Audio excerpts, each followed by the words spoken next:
হয়তো একদিনের জন্য আসছি, কষ্ট করলাম, ঠিক আছে, বাট এখানে মানুষের রোজগার, ভাই পরিশ্রম, এই একদিনে কি কষ্ট হয়ে যায় ভাই। শালমারা চলে, অবশেষে আমরা চলেই আসলাম। ও, আমরা শালমারার এমন একটা জায়গায় যাবো যেখানে আসলে শুধু একটা মানে একটা ঘর আছে, একটা মানুষ, অনেক দায়িত্ব। সেখানে যাব, যে জিনিসটা আসলে আপনাদের তুলে ধরবো।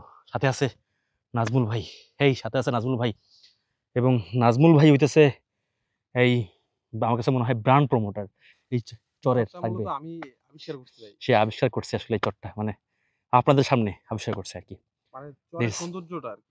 চরের সৌন্দর্যটা। হ্যাঁ। আর আপনারা নাজমুল ভাইকে খুঁজে পাবেন, নাজমুল হোসেন নামে ভাই একটা ফেসবুক পেজ আছে, এবং নাজমুল হোসেন নামে ইউটিউব চ্যানেল আছে।